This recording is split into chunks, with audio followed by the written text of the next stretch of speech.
Hi all, welcome to our channel turning ബേസി. അപ്പോൾ നമ്മളിന്ന് ഡിസ്കസ് ചെയ്യാനായിട്ട് പോകുന്നത് ഒരു ക്വസ്റ്റ്യൻ പേപ്പറാണ്. 50 ക്വസ്റ്റ്യൻസ് ഉള്ള ഒരു ക്വസ്റ്റ്യൻ പേപ്പറാണ് നമ്മൾ നോക്കുന്നത്. അപ്പോൾ നമുക്ക് സ്റ്റാർട്ട് ചെയ്യാം. ഫസ്റ്റ് ക്വസ്റ്റ്യൻ: താഴെ തന്നിരിക്കുന്ന പ്രസ്താവനകളിൽ മാർത്താണ്ഡവർമ്മ മഹാരാജാവുമായി ബന്ധമില്ലാത്തത് തിരഞ്ഞെടുക്കാനാണ് പറഞ്ഞിരിക്കുന്നത്. മാർത്താണ്ഡവർമ്മ മഹാരാജാവുമായി ബന്ധമില്ലാത്തത് ഏതാണ് ഉത്തരം എന്ന് പറയുന്നത്? ഓപ്ഷൻ ബി ആണ്. 3 മാത്രമാണ് ബന്ധമില്ലാത്തത്. തിരുവിതാംകൂറിൽ തൃപ്പടിദാനം നടത്തി, ശരിയാണ് അല്ലേ. കുളച്ചിൽ യുദ്ധത്തിൽ ഡച്ചുകാരെ തോൽപ്പിച്ചു, അതും ശരിയാണ്. തിരുവിതാംകൂറിന്റെ സമ്പദ് വ്യവസ്ഥ സുസ്ഥിരമാക്കാനുള്ള നടപടികൾ സ്വീകരിച്ചു. ഈ 3 സ്റ്റേറ്റ്മെന്റും ശരിയായിട്ടാണ് കൊടുത്തിട്ടുള്ളത്. തിരുവിതാംകൂറിൽ തൃപ്പടിദാനം നടത്തി, കുളച്ചിൽ യുദ്ധത്തിൽ ഡച്ചുകാരെ തോൽപ്പിച്ചു, തിരുവിതാംകൂറിന്റെ സമ്പദ് വ്യവസ്ഥ സുസ്ഥിരമാക്കാനുള്ള നടപടികൾ സ്വീകരിച്ചു എന്നതാണ് ശരി. അടുത്തത് ശരിയായ ജോഡി കണ്ടെത്താനാണ് പറഞ്ഞിരിക്കുന്നത്. ശരിയായ ജോഡി കണ്ടെത്തുക. ഇവിടെ കൊടുത്തിട്ടുള്ളത് ശരിയായ ജോഡി എന്ന് പറയുന്നത് ഓപ്ഷൻ ബി ആണ്. 1, 3 ആണ് ശരി എന്ന് പറയുന്നത്. ചമ്പാരൻ തിങ്കതീയ സമ്പ്രദായം, ശരിയാണ് അല്ലെ. ചമ്പാരൻ സത്യാഗ്രഹം തിങ്കതീയ സമ്പ്രദായം. തേഭാഗ ബർഗാദർമാർ എന്നാണ് പറയുന്നത്. അത് രണ്ടുമാണ് ഇവിടെ ശരിയായിട്ട് കൊടുത്തിട്ടുള്ളത്. അടുത്തത് 1935 ഗവൺമെന്റ് ഓഫ് ഇന്ത്യ ആക്ട് വ്യവസ്ഥയിൽ ഉൾപ്പെടാത്തത് ഏതെല്ലാം എന്നാണ് ചോദിച്ചിരിക്കുന്നത്. ഉൾപ്പെടാത്തതാണ് ചോദിച്ചിരിക്കുന്നത്. 1935 GI ഗവൺമെന്റ് ഓഫ് ഇന്ത്യ ആക്ടുമായി ബന്ധമില്ലാത്തത് ഏതാണ്? ഓപ്ഷൻ എ ആണ് ബന്ധമില്ലാത്തത്. 2, 3. കേന്ദ്രത്തിൽ ദ്വിഭരണത്തിന് വ്യവസ്ഥ ചെയ്തു, ശരിയാണല്ലേ. കേന്ദ്രത്തിൽ ദ്വിഭരണത്തിന് വ്യവസ്ഥ ചെയ്തു. ഭരണ വിഷയങ്ങളെ federal list, provincial list, concurrent list എന്നിങ്ങനെ 3ആയിട്ട് തരംതിരിച്ചു. അത് രണ്ടും എന്താണ്? ശരിയാണ്. 1935 ഗവൺമെന്റ് ഓഫ് ഇന്ത്യ ആക്ടുമായി ശരിയായിട്ടുള്ള വ്യവസ്ഥയാണ്. കേന്ദ്രത്തിൽ ദ്വിഭരണത്തിന് വ്യവസ്ഥ ചെയ്തു. ഭരണ വിഷയങ്ങളെ federal list, provincial list, concurrent list എന്നിങ്ങനെ 3ആയിട്ട് തരംതിരിച്ചത്. അടുത്തത് താഴെ തന്നിരിക്കുന്ന 2ാം ലോക മഹായുദ്ധവുമായി ബന്ധമില്ലാത്തത് എഴുതാനാണ് പറഞ്ഞിരിക്കുന്നത്. 2ാം ലോക മഹായുദ്ധവുമായി ബന്ധമില്ലാത്തത് ഓപ്ഷൻ സി ആണ്. 3 മാത്രം. കപടയുദ്ധം, സീ ലയൺ, ഓപ്പറേഷൻ ബാർബറോസ, ഇത് 3 എന്താണ്? 2ാം ലോക മഹായുദ്ധവുമായി ബന്ധമുള്ളതാണ്. കപടയുദ്ധം, സീ ലയൺ, ഓപ്പറേഷൻ ബാർബറോസ. അടുത്തത് താഴെ തന്നിരിക്കുന്ന പ്രസ്താവനകളിൽ 1ാം ലോക മഹായുദ്ധത്തിന് കാരണമല്ലാത്തവ. ഇപ്പൊ ആദ്യം ചോദിച്ചത് 2ാം ലോക മഹായുദ്ധം, ഇപ്പൊ 1ാം ലോക മഹായുദ്ധമാണ് ചോദിച്ചിരിക്കുന്നത്. ഏതാണ് ഉത്തരം എന്ന് പറഞ്ഞാൽ ഓപ്ഷൻ എ ആണ് ഉത്തരം എന്ന് പറയുന്നത്. 2ഉം 4ഉം തെറ്റാണ്. ഓക്കെ. ബാൽക്കൻ രാജ്യങ്ങളിലെ പ്രതിസന്ധി, ജർമ്മനിയുടെ വ്യവസായിക മുന്നേറ്റം, ഇത് രണ്ടും എന്താണ്? 1ാം ലോക മഹായുദ്ധത്തിന് കാരണമാണ്. 1ാം ലോക മഹായുദ്ധത്തിന് കാരണമാണ് ബാൽക്കൻ രാജ്യങ്ങളിലെ പ്രതിസന്ധിയും ജർമ്മനിയുടെ വ്യവസായിക മുന്നേറ്റവും എന്ന് പറയുന്നത്. അടുത്തത് 2023 ജനുവരിയിൽ ആരോഗ്യ അടിയന്തരാവസ്ഥ പ്രഖ്യാപിച്ച രാജ്യമാണ് ഏതെന്ന് പറയുന്നത്? ബ്രസീൽ എന്ന് പറയുന്നത്. 2023 ജനുവരിയിൽ ആരോഗ്യ അടിയന്തരാവസ്ഥ പ്രഖ്യാപിച്ച രാജ്യമാണ് ബ്രസീൽ. ഭൗമാന്തരീക്ഷ പരിണാമ പ്രക്രിയയിൽ ഉൾപ്പെടാത്തതാണ് ഏതെന്ന് പറയുന്നത്? ഓപ്ഷൻ ബി 2 മാത്രം. സൗരവാദം, വാതകമോചനം, പ്രകാശ സംശ്ലേഷണം, ഇതെല്ലാം ഭൗമാന്തരീക്ഷ പരിണാമ പ്രക്രിയയിൽ ഉൾപ്പെടുന്നതാണ്. സൗരവാദം, വാതകമോചനം, പ്രകാശ സംശ്ലേഷണം എന്നിവ ഭൗമാന്തരീക്ഷ പരിണാമത്തിൽ ഉൾപ്പെടുന്നവയാണ്. പ്രസ്താവനകൾ പരിശോധിച്ച് താഴെ തന്നിട്ടുള്ള ഉത്തരങ്ങളിൽ നിന്നും ഏറ്റവും ശരിയായത് തിരഞ്ഞെടുക്കാനാണ് പറഞ്ഞിരിക്കുന്നത്. ഇവിടെ ഉത്തരം എന്ന് പറയുന്നത് ഓപ്ഷൻ ബി ആണ്. 1ഉം 2ഉം ശരിയാണ്. ഒരു ഭ്രംശതലത്തിലൂടെ ശിലകൾ തെന്നി മാറുന്നതിനാലാണ് ടെക്ടോണിക് ഭൂകമ്പങ്ങൾ ഉണ്ടാകുന്നത്. നമ്മൾ പഠിച്ചതാണ് അല്ലെ. ഒരു ഭ്രംശ തലത്തിലൂടെ ശിലകൾ തെന്നി മാറുന്നതിനാലാണ് ടെക്ടോണിക് ഭൂകമ്പങ്ങൾ ഉണ്ടാകുന്നത്. ആണവ രാസ സ്ഫോടനങ്ങൾ മൂലവും ഭൂകമ്പങ്ങൾ ഉണ്ടാകാറുണ്ടെന്നാണ് പറയുന്നത്. ആണവ രാസ സ്ഫോടനങ്ങൾ മൂലവും ഭൂകമ്പങ്ങൾ ഉണ്ടാകാറുണ്ട്. ഒരു ഭ്രംശ തലത്തിലൂടെ ശിലകൾ തെന്നി മാറുന്നതിനാലാണ് ടെക്ടോണിക് ഭൂകമ്പങ്ങൾ ഉണ്ടാകുന്നത്. അടുത്തത് സമുദ്രതട ഭൂപ്രകൃതിയുമായി ബന്ധപ്പെട്ട രണ്ട് പ്രസ്താവനകൾ വായിച്ച് തന്നിട്ടുള്ള ഉത്തരങ്ങളിൽ ഏറ്റവും ശരിയായത് തിരഞ്ഞെടുക്കാനാണ് പറഞ്ഞിരിക്കുന്നത്. ഓപ്ഷൻ ബി ആണ്. 1ഉം 2ഉം ശരിയാണ്. വൻകരകളുടെ തീരങ്ങൾക്കും ആഴക്കടൽ തടത്തിനും ഇടയിലുള്ള സംക്രമണ മേഖലയാണ് വൻകര തട്ട എന്ന് പറയുന്നത്. സെർട്ടിഫൈഡ് ആണ്. വൻകരകളുടെ തീരങ്ങൾക്കും ആഴക്കടൽ തടത്തിനും ഇടയിലുള്ള സംക്രമണ മേഖലയാണ് വൻകര തട്ട എന്ന് പറയുന്നത്. സമുദ്രാന്തർ പർവ്വതനിരകൾക്കും വൻകരകളുടെ അതിരുകൾക്കും ഇടയിലുള്ള വിശാലമായ സമുദ്രങ്ങളാണ് ആഴക്കടൽ സമുദ്രങ്ങൾ എന്ന് പറയുന്നത്. എന്താണ്? സമുദ്രാന്തർ പർവ്വതനിരകൾക്കും വൻകരകളുടെ അതിരുകൾക്കും ഇടയിലെ വിശാലമായ സമുദ്രങ്ങളാണ് ആഴക്കടൽ സമുദ്രങ്ങൾ. ഇപ്പൊ 2 പോയിന്റാണ് പറഞ്ഞത്. വൻകരകളുടെ തീരങ്ങൾക്കും ആഴക്കടൽ തടത്തിനും ഇടയിലുള്ള സംക്രമണ മേഖലയാണ് വൻകരത്തട്ട്. സമുദ്രാന്തർ പർവ്വത നിരകൾക്കും വൻകരകളുടെ അതിരുകൾക്കും ഇടയിലായ വിശാലമായ സമുദ്രമാണ് ആഴക്കടൽ സമുദ്രം എന്ന് പറയുന്നത്. അടുത്തത് താഴെ തന്നിട്ടുള്ള ജോഡികളിൽ ശരിയല്ലാത്തത് തിരഞ്ഞെടുക്കാനാണ് പറഞ്ഞിരിക്കുന്നത്. ഇവിടെ ശരിയല്ലാത്തത് ഓപ്ഷൻ ബി ആണ്. 2 മാത്രം. ആഗ്നേയശിലയ്ക്ക് എക്സാമ്പിൾ ആണ് ഗ്രാനൈറ്റ്. കായാന്തൃത ശിലയ്ക്ക് എക്സാമ്പിൾ ആണ് മാർബിൾ. നമ്മൾ പഠിച്ചാണ് അല്ലേ. ഇതൊക്കെ നമ്മൾ സൈഡ് എഫക്റ്റ് പഠിച്ചാണ്. ആഗ്നേയശിലയ്ക്ക് എക്സാമ്പിൾ ഗ്രാനൈറ്റ്, കായാന്തൃത ശിലയാണ് മാർബിൾ.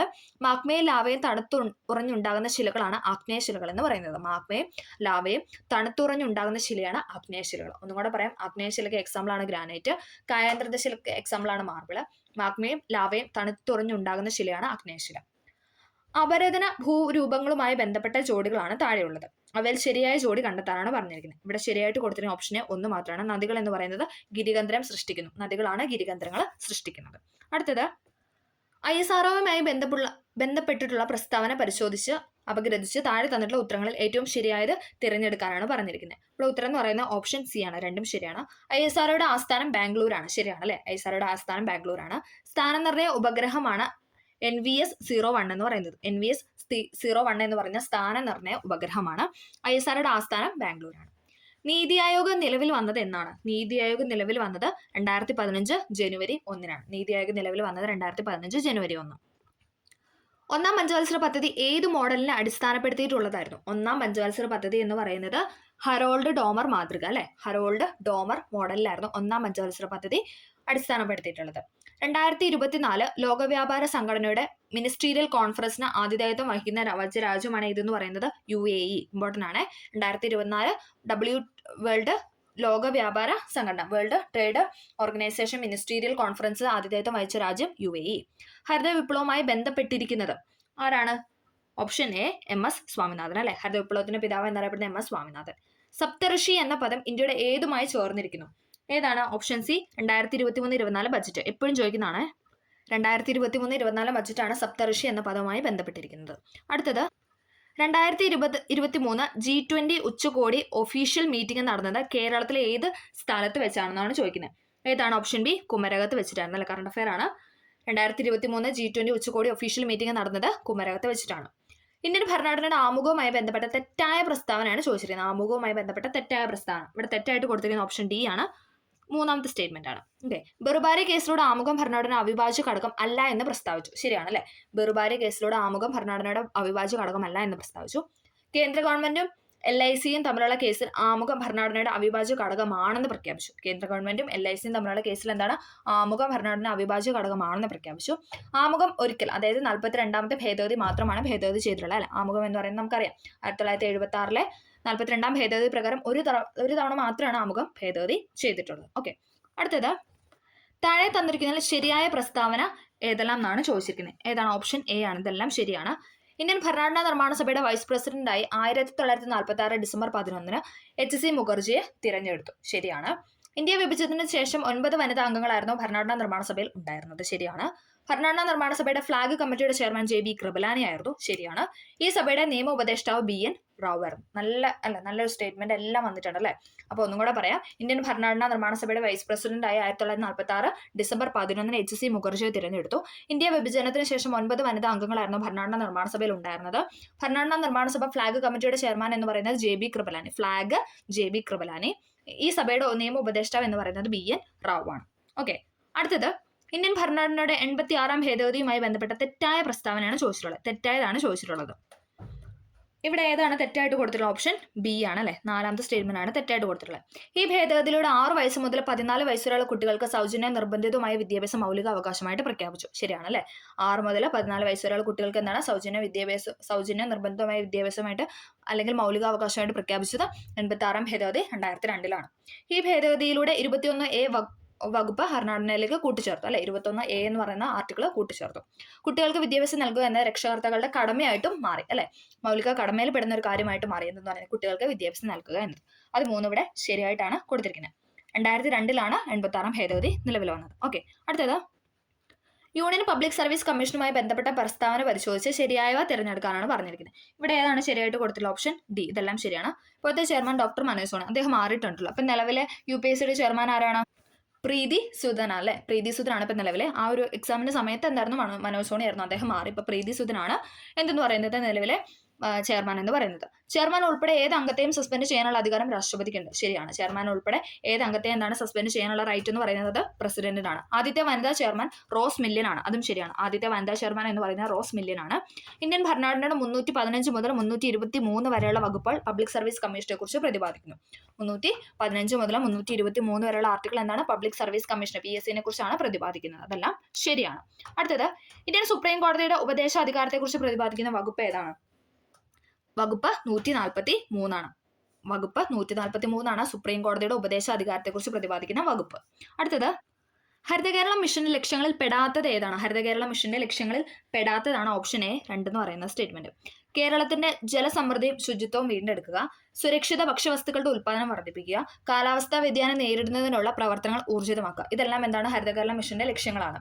കേരളത്തിന്റെ ജലസമൃദ്ധിയും ശുചിത്വവും വീണ്ടെടുക്കുക, സുരക്ഷിത ഭക്ഷ്യവസ്തുക്കളുടെ ഉൽപ്പാദനം വർദ്ധിപ്പിക്കുക, കാലാവസ്ഥാ വ്യതിയാനം നേരിടുന്നതിനുള്ള പ്രവർത്തനങ്ങൾ ഊർജിതമാക്കുക. കേരളത്തിലെ തൊഴിലുറപ്പ് പദ്ധതിയിൽ ജോലി ചെയ്യുന്നവർക്ക് ഒരു ദിവസം ലഭിക്കുന്ന കൂലി എത്രയാണെന്നാണ് ചോദിച്ചിരിക്കുന്നത്. എത്രയാണ്? ഓപ്ഷൻ സി 311 ആണ്. 311. ഓക്കെ, ഈ ആൻസർ പ്രകാരം 311. അടുത്തൊരു ചേരുംപടിയാണ്. ഇന്ത്യൻ ഭരണഘടന കടമെടുത്ത ആശയങ്ങളും രാഷ്ട്രങ്ങളാണ് കൊടുത്തിരിക്കുന്നത്. ഇവിടെ ശരിയായിട്ട് കൊടുത്തിരിക്കുന്ന ഏതാണ്? ഓപ്ഷൻ ബി ആണ്. നമുക്ക് നോക്കാം. അവശിഷ്ടാധികാരം നമ്മൾ കടമെടുത്തിരിക്കുന്നത് കാനഡയിൽ നിന്നാണ് അല്ലെ. അവശിഷ്ടാധികാരം അഥവാ റെസ്യൂഡറി പവേഴ്സ് കാനഡയിൽ നിന്നാണ് എടുത്തിരിക്കുന്നത്. ഭരണഘടനാ ഭേദഗതി എവിടുന്നാണ്? ദക്ഷിണാഫ്രിക്കയിൽ നിന്നാണ് എടുത്തിരിക്കുന്നത്. ഭരണഘടനാ ഭേദഗതി ദക്ഷിണാഫ്രിക്കയിൽ നിന്നാണ് എടുത്തിരിക്കുന്നത്. ആമുഖം എവിടുന്നാണ്? ആമുഖം അമേരിക്കയിൽ നിന്നാണ് എടുത്തിരിക്കുന്നത്. ആമുഖം അമേരിക്ക. അടിയന്തരാവസ്ഥയുടെ സവിശേഷതകൾ ജർമ്മനി. അവശിഷ്ട അധികാരങ്ങൾ അഥവാ റെസ്യൂഡറി പവേഴ്സ് കാനഡ. ഭരണഘടനാ ഭേദഗതി ദക്ഷിണാഫ്രിക്ക. ആമുഖം അമേരിക്ക. അടിയന്തരാവസ്ഥയുടെ സവിശേഷതകൾ ജർമ്മനിയിൽ നിന്നാണ് കടം കൊടുത്തിട്ടുള്ളത്. അടുത്തത് സംസ്ഥാന തെരഞ്ഞെടുപ്പ് കമ്മീഷന്റെ ചുമതലകളിൽ പെടാത്തത് ഏതൊക്കെയെന്നാണ് ചോദിച്ചിരിക്കുന്നത്. പെടാത്തതെന്ന് പറയുന്ന ഓപ്ഷൻ ഡി ആണ്. 3, 4 പെടില്ല. ഓക്കെ, 3, 4 തെറ്റാണ്. തദ്ദേശ സ്വയംഭരണ സ്ഥാപനങ്ങളിൽ തെരഞ്ഞെടുപ്പ് നടത്തുക, തദ്ദേശ തെരഞ്ഞെടുപ്പിൽ മാതൃകാ പെരുമാറ്റച്ചട്ടം രൂപീകരണം, ഇതൊക്കെ എന്താണ്? സംസ്ഥാന തെരഞ്ഞെടുപ്പ് കമ്മീഷന്റെ ചുമതലകളാണ്. തദ്ദേശ സ്വയംഭരണ സ്ഥാപനങ്ങളിൽ തെരഞ്ഞെടുപ്പ് നടത്തുക, തദ്ദേശ തെരഞ്ഞെടുപ്പിൽ മാതൃകാ പെരുമാറ്റച്ചട്ടം രൂപീകരിക്കുക. ഓക്കെ, കേരള ഗവർണർ ആരിഫ് മുഹമ്മദ് ഖാൻ ജനിച്ചത് ഏത് സ്റ്റേറ്റിലാണെന്നാണ് ചോദിക്കുന്നത്. ഏത് സ്റ്റേറ്റിലാണ് അദ്ദേഹം ജനിച്ചത്? ഉത്തർപ്രദേശിലാണ്. UP സ്വദേശിയാണ് ആരിഫ് മുഹമ്മദ് ഖാൻ എന്ന് പറയുന്നത്. ഓക്കെ, ഇപ്പൊ നിലവിലെ നമ്മുടെ ഗവർണർ ആരാണ്? ആരിഫ് മുഹമ്മദ് ഖാൻ മാറിയില്ലേ, അദ്ദേഹം ബീഹാറിലോട്ട് മാറി. ഇപ്പൊ നിലവിലെ കേരള ഗവർണർ എന്ന് പറയുന്നത് രാജേന്ദ്ര അർലേക്കർ ആണ്. രാജേന്ദ്ര അർലേക്കർ ആണ് ഇപ്പൊ നിലവിലെ കേരള ഗവർണർ എന്ന് പറയുന്നത്. ഓക്കെ, അടുത്തത് കേരളത്തിലെ തൊഴിലില്ലായ്മ വേതനം പദ്ധതിയുമായി ബന്ധപ്പെട്ട തെറ്റായ പ്രസ്താവനയാണ് ചോദിച്ചിരിക്കുന്നത്. തെറ്റായത് ഓപ്ഷൻ ഡി ആണ്. 3 മാത്രം. ഓക്കെ, 1982 ഈ പദ്ധതി ആരംഭിച്ചത്. കേരളത്തിലെ തൊഴിലില്ലായ്മ വേതന പദ്ധതിയുമായി ബന്ധപ്പെട്ടതാണ്. 1982 പദ്ധതി വന്നത്. പ്രതിമാസം 120 രൂപയാണ് തൊഴിലില്ലായ്മ വേതനമായി സർക്കാർ നൽകുന്നത്. കേരളത്തിലെ എംപ്ലോയ്മെന്റ് എക്സ്ചേഞ്ചിൽ പേര് രജിസ്റ്റർ ചെയ്തവർക്ക് മാത്രമേ ഈ ആനുകൂല്യം ലഭിക്കുകയുള്ളൂ. 1982 വന്ന പദ്ധതിയാണ്. പ്രതിമാസം 120 രൂപയാണ് തൊഴിലില്ലായ്മ വേതനമായിട്ട് നൽകുന്നത്.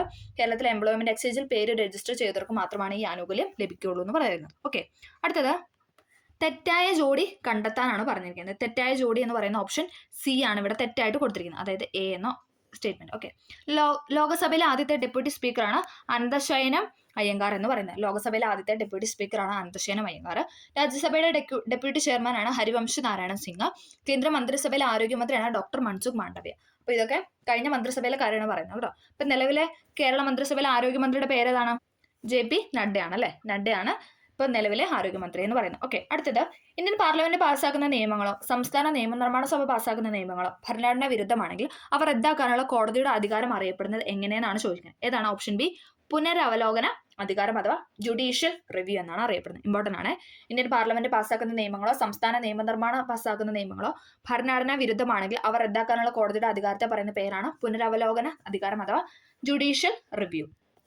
വിറ്റാമിനുകളും അപര്യാപ്തത രോഗങ്ങളുമാണ് ചുവടെ നൽകിയിട്ടുള്ളത്. അതിൽ ശരിയായത് ഏതൊക്കെയെന്നാണ് ചോദിച്ചിട്ടുള്ളത്. ഏതാണ് ഇവിടെ ശരിയായിട്ട് കൊടുത്തുള്ള ഓപ്ഷൻ ഡി ആണ്. 1, 4 ശരിയാണ്. വിറ്റാമിൻ കെ എന്ന് പറയുന്ന രക്തം കട്ട പിടിക്കാതിരിക്കുക. നമ്മൾ എപ്പോഴും പറയുന്നത് കട്ട എന്ന് പറയുമ്പോൾ കെ ഓർക്കണം. രക്തം കട്ട പിടിക്കാതിരിക്കുക എന്നാണ് വിറ്റാമിൻ കെയുടെ ഇതെന്ന് പറയുന്നത്. പിന്നെ ഏതാണ്?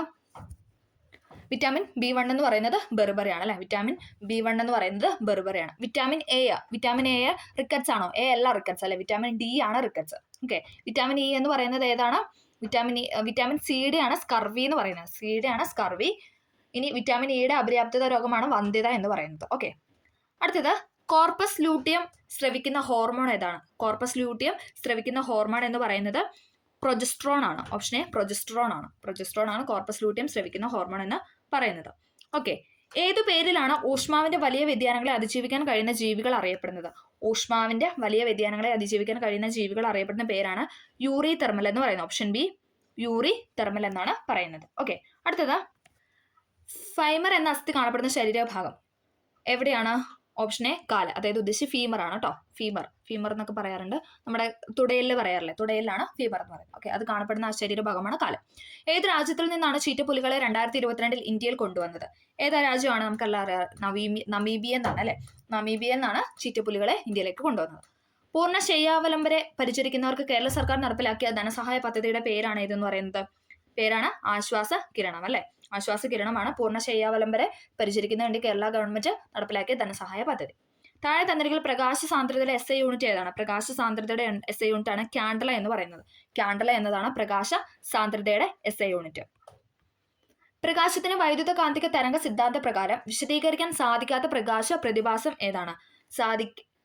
വിശദീകരിക്കാൻ സാധിക്കാത്ത പ്രകാശ പ്രതിഭാസമാണ് ഇതെന്ന് പറയുന്ന ഓപ്ഷൻ ബി ഫോട്ടോ ഇലക്ട്രിക് പ്രഭാവം എന്ന് പറയുന്നത്. പ്രകാശത്തിന് വൈദ്യുത കാന്തിക തരംഗ സിദ്ധാന്ത പ്രകാരം വിശദീകരിക്കാൻ സാധിക്കാത്ത പ്രകാശ പ്രതിഭാസമാണ് ഫോട്ടോ ഇലക്ട്രിക് പ്രഭാവം. മാധ്യമം ആവശ്യമില്ലാത്ത താപപ്രസരണ രീതിയാണ് ഏതെന്ന് പറയുന്നത്? വികിരണം അല്ലെ. വികിരണം അഥവാ റേഡിയേഷൻ എന്ന് പറയുന്നത് മാധ്യമം ആവശ്യമില്ലാത്ത താപപ്രസരണ രീതിയാണ് അല്ലെ. സൂര്യന്റെ താപം ഭൂമിയിൽ എത്തുന്ന ഒരു വികിരണം എന്ന ഇതാണ് അല്ലെ. ഓക്കെ, അടുത്തത് ബഹിരാകാശ പര്യവേഷണത്തെ സഹായിക്കുന്നതിനും ഭൂമിക്ക് അപ്പുറത്ത് ജീവൻ നിലവിലുണ്ടോ എന്ന് കണ്ടെത്തുന്നതിനുമായി നാസ വികസിപ്പിച്ചെടുത്ത പാമ്പിന്റെ രൂപത്തിലുള്ള റോബോട്ടിന്റെ പേരാണ് ഇതെന്ന് പറയുന്ന ഓപ്ഷൻ ബി EELS എന്ന് പറയുന്നത്. നാസ വികസിപ്പിച്ചെടുത്ത പാമ്പിന്റെ രൂപത്തിലുള്ള റോബോട്ടിന്റെ പേരാണ് EELS. അടുത്തത് സബ്ലിമേഷൻ സംഭവിക്കുമ്പോൾ, സബ്ലിമേഷൻ എന്ന് പറഞ്ഞാൽ എന്താണ്? അതായത് നേരിട്ട് ഖരം നേരിട്ട് വാതകമായിട്ട് മാറുന്ന അല്ലെ. അതായത് ദ്രാവകമാവാതെ നേരിട്ട് എന്താണ് വാതകമായിട്ട് മാറുന്ന ആ ഒരു പ്രക്രിയയാണ് നമ്മൾ സബ്ലിമേഷൻ എന്ന് പറഞ്ഞത്. ഇവിടെ ഉത്തരം ഏതാണ്? ഓപ്ഷൻ എ ആണ് അല്ലെ. ഖരരൂപം വാതകമായിട്ട് മാറുന്ന പ്രക്രിയയാണ് സബ്ലിമേഷൻ എന്ന് പറയുന്നത്. ഓക്കെ, അടുത്തത് വായു നിറച്ച ബലൂൺ വെയിലത്ത് വെക്കുമ്പോൾ പൊട്ടാൻ കാരണമായ വാതക നിയമമാണ് ഇതെന്ന് പറഞ്ഞാൽ ചാൾസ് നിയമം അല്ലെ. ചാൾസ് ലോ എപ്പോഴും പറയുന്നതാണ്. വായു നിറച്ച ബലൂൺ വെയിലത്ത് വെക്കുമ്പോൾ പൊട്ടാൻ കാരണമായ വാതക നിയമമാണ് ചാൾസ് ലോ. സംഭരണ ബാറ്ററികളിൽ ഉപയോഗിക്കുന്ന ആസിഡ്, അതും റിപ്പീറ്റഡ് ആണ് അല്ലെ, സൾഫ്യൂരിക് ആസിഡ്. സംഭരണ ബാറ്ററികളിൽ ഉപയോഗിക്കുന്ന അല്ലെ സ്റ്റോറേജ് ബാറ്ററിയിൽ ഉപയോഗിക്കുന്ന ആസിഡാണ് സൾഫ്യൂരിക് ആസിഡ്. ഗോബർ ഗ്യാസിലെ പ്രധാന ഘടകമാണ് ഏതെന്ന് പറയുന്നത്? മീഥേൻ എന്ന് പറയുന്നത്. ഗോബർ ഗ്യാസിലെ പ്രധാന ഘടകമാണ് മീഥേൻ. ഇന്ത്യയുടെ തപാൽ സ്റ്റാമ്പിൽ പ്രത്യക്ഷപ്പെട്ട ആദ്യത്തെ മലയാളിയാണ് ആരെന്ന് പറയുന്നത്? ശ്രീനാരായണ ഗുരു അല്ലെ. ഇമ്പോർട്ടന്റ് ആണ്. ഇന്ത്യയുടെ തപാൽ സ്റ്റാമ്പിൽ പ്രത്യക്ഷപ്പെട്ട ആദ്യത്തെ മലയാളിയാണ് ശ്രീനാരായണ ഗുരു. കേരള ചരിത്ര മ്യൂസിയം സ്ഥിതി ചെയ്യുന്ന സ്ഥലം ഏതാണ്? കേരള ചരിത്ര മ്യൂസിയം സ്ഥിതി ചെയ്യുന്ന സ്ഥലമാണ് ഇതെന്ന് പറഞ്ഞാൽ ഇടപ്പള്ളി എന്ന് പറയുന്നത്. കേരള ചരിത്ര മ്യൂസിയം സ്ഥിതി ചെയ്യുന്ന സ്ഥലം ഇടപ്പള്ളി. ഖേൽരത്ന പുരസ്കാരം നേടിയ ആദ്യത്തെ മലയാളി വനിതയാണ് ആരെന്ന് പറയുന്നത്? KM ബീനാമോൾ. ഖേൽരത്ന പുരസ്കാരം നേടിയ ആദ്യത്തെ മലയാളി വനിതയാണ് KM ബീനാമോൾ. 2023 നിയമസഭാ ലൈബ്രറി അവാർഡ് നേടിയത് ആരാണ്? Option D T പത്മനാഭനാണ്. T പത്മനാഭനാണ് 2023 നിയമസഭാ ലൈബ്രറി അവാർഡ് നേടിയത്. T പത്മനാഭനാണ് 2023 നിയമസഭാ ലൈബ്രറി അവാർഡ് നേടിയത്. പത്മസുബ്രഹ്മണ്യം ഏത് നൃത്തവുമായി ബന്ധപ്പെട്ടിരിക്കുന്നു? പത്മസുബ്രഹ്മണ്യം ഭരതനാട്യവുമായി ബന്ധപ്പെട്ടിരിക്കുന്ന വ്യക്തിയാണ്. ഓക്കെ, പത്മസുബ്രഹ്മണ്യം ഏത് നൃത്തവുമായി ബന്ധപ്പെട്ടാണെന്ന് വെച്ചാൽ ഭരതനാട്യവുമായി ബന്ധപ്പെട്ടതാണ്. ഓക്കെ, അപ്പൊ നമ്മൾ 50 ക്വസ്റ്റ്യൻസ് ആണ് ഡിസ്കസ് ചെയ്തത് അല്ലേ. അധികം കേട്ടുപരിചയമില്ലാത്ത കുറേ ക്വസ്റ്റ്യൻസ് ഉണ്ടായിരുന്നു. അപ്പോൾ ഈ വീഡിയോ എല്ലാവർക്കും ഹെൽപ്ഫുൾ ആയെന്ന് വിചാരിക്കുന്നു. ഹെൽപ്ഫുൾ ആയെങ്കിൽ തീർച്ചയായും ലൈക്ക് ചെയ്ത് സപ്പോർട്ട് ചെയ്യുക. അതോടൊപ്പം എന്തെങ്കിലും ഡൗട്ട് ഉണ്ടെങ്കിൽ തീർച്ചയായും കമന്റ് ആയിട്ടും രേഖപ്പെടുത്തുക. Okay, thank